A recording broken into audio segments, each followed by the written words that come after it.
Hey guys, Joe here, and I'm doing a video follow-up to yesterday, and as you've probably noticed from the video playlist, I'm focusing more on tech now. I'm having a lot of fun, especially since I built this one and I got some positive feedback on Twitter. So I decided that I'm going to try to focus my channel a little bit more towards the tech side of things. Also, with my leg recovering and just the way things are financially for me, this is actually the cheapest thing I can do while still enjoying myself. On top of which, I like learning, I like reading about stuff, and I know a lot of people would rather just watch a video, so hopefully I can learn and pass on knowledge to everybody that likes these videos. One major difference that will be between like this channel and a real channel, you know, Jay's 2 Cents, Linus Tech Tips, Tech Yesity, you know, anybody that has a lot of subscribers versus somebody that has 465, is I don't get sponsored videos, I don't get free review samples or free samples at all. So I'm going to focus more on the reasonably priced stuff and the budget oriented stuff. So you're not going to see me throwing a lot of $400, $500, $600 graphics cards into systems, and I'm not going to be building a bunch of X99s. What I'm going to do is build used systems with parts that I can pick up for reasonable prices and see what I can build out of those. I have a lot of parts laying around that I'm working on putting together systems on, and I'll show you what you can do for different price points, as well as review budget-oriented technology, such as today's card, which is the EVGA GT1030. This is a low-profile card, or at least it's the low-profile version of the entry-level Pascal card. This only has 348 CUDA cores, but it's on Pascal, and if more of them are like this, then this is a really good bargain for the budget-oriented gamer, video consumer, what have you. I went with the EVGA version because I've had really good luck with EVGA cards. Also, it's the only one I found that has a full shroud on it. Even though the heatsink only covers the GPU die, it has a full cover, which just aesthetically looks better for an upcoming case that I plan on building. As of the time of this video, these are going for anywhere from $72 to $87 on Amazon, and you might be able to get it a little bit cheaper on Newegg or even at your local like Micro Center.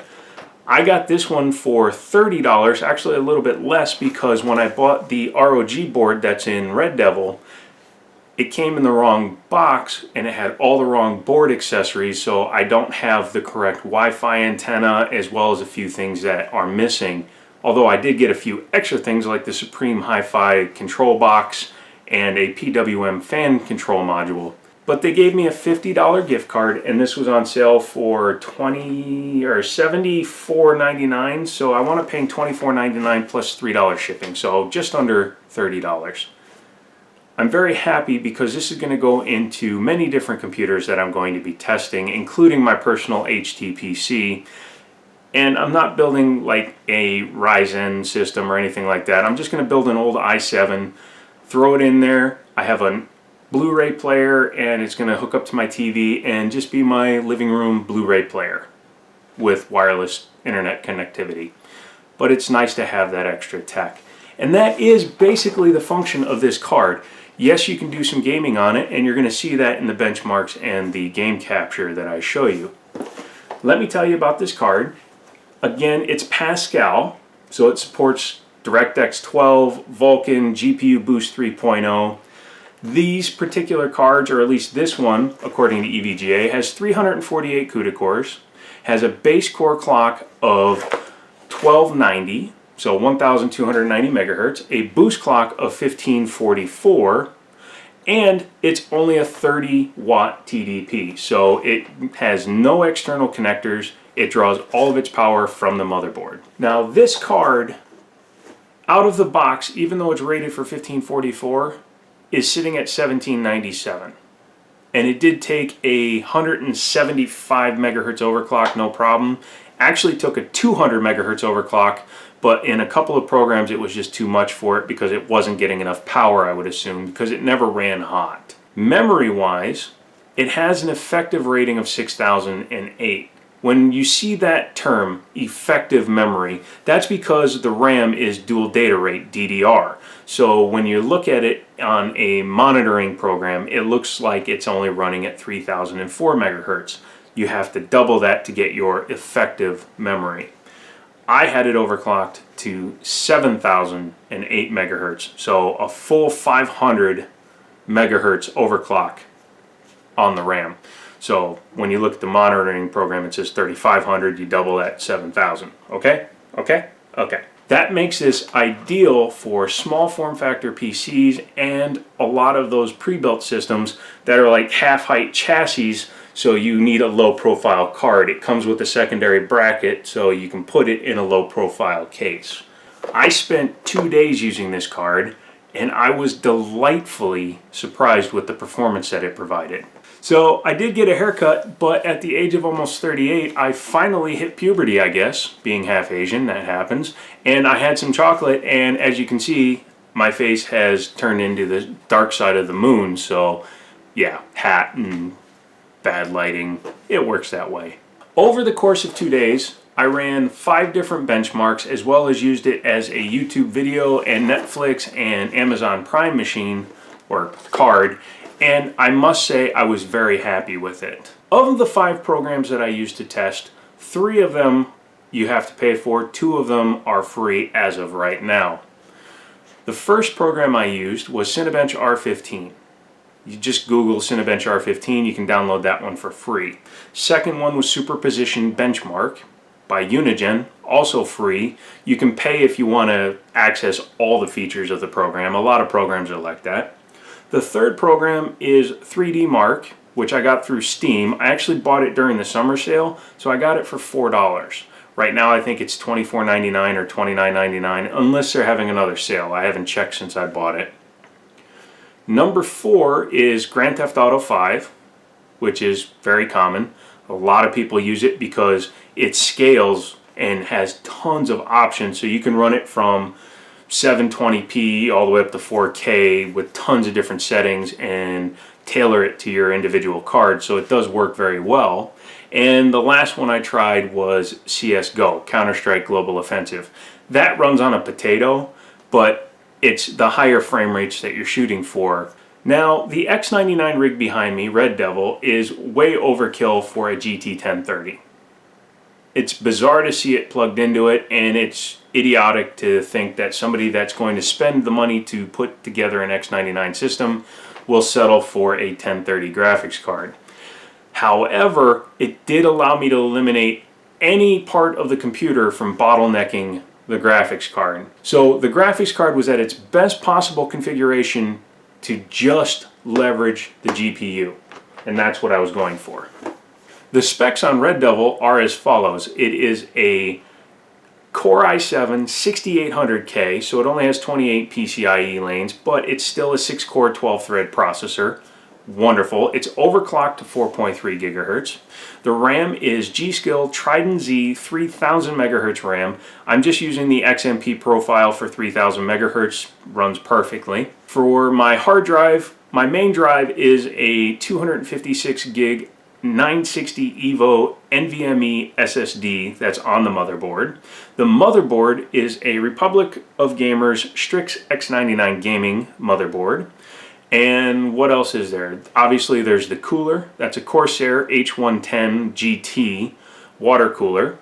I did use OBS Studio to do some in-game capture, and it did slow it down just a little bit. Or it didn't slow down the gameplay, but the recording was slower than the gameplay.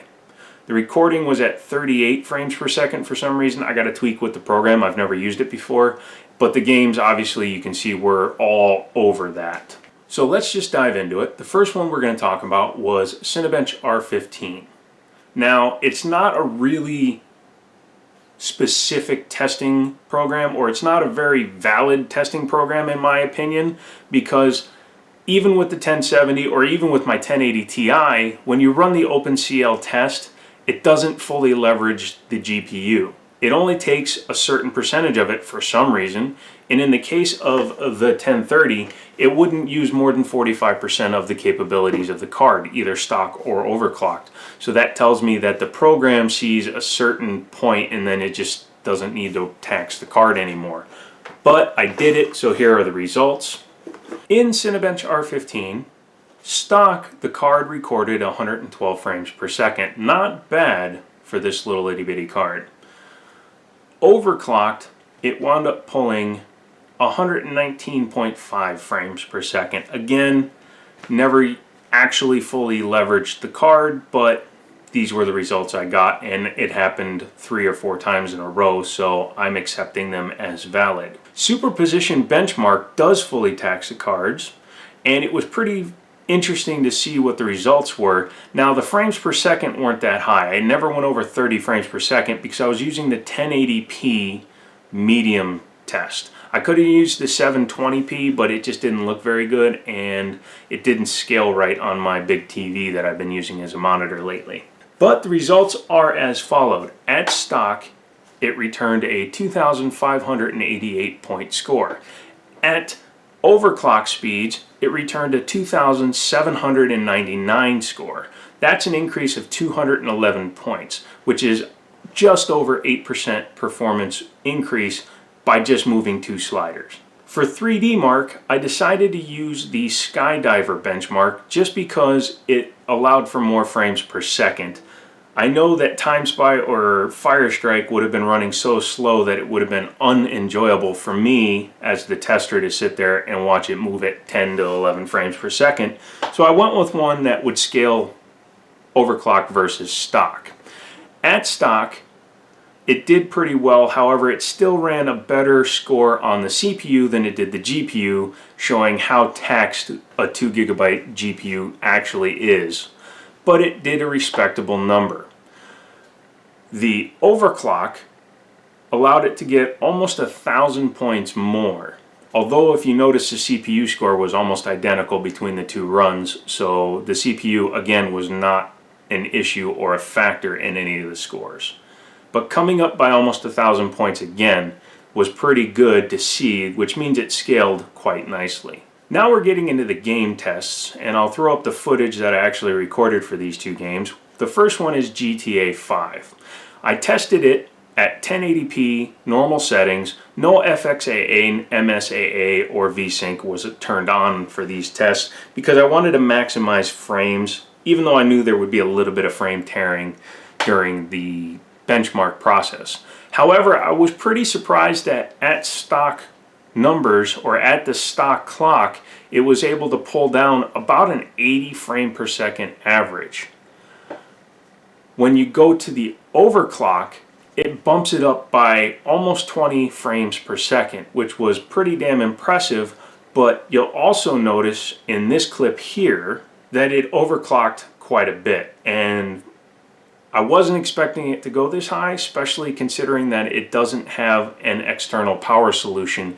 It's just drawing off the motherboard.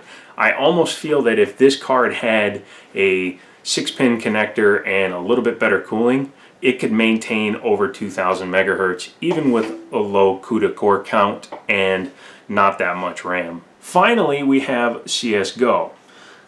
I knew I was going to get a high frame rate with this card and this setup, so I wasn't too concerned about it running stuttery or anything like that. And as you can see in the stock versus the overclock, there's very little difference in the average. Where it differed the most was in the minimums. It was a much more consistent gap in the overclock card than it was in the stock card. Of note though is I had to almost completely remove the overclock on the core in order to make it stable. At just a 60 megahertz increase on the overclock, it was pulling 1911 megahertz for some reason in CSGO. That is much more than a 60 megahertz overclock, but there was nothing else I could do. At 100, it would crash the system because it was trying to bump it to 1994, 1997, and the card just can't support that for very long. So there you go. there's the card. That's my first actual kind of review on this channel that wasn't like a smart-ass review and actually had information with it.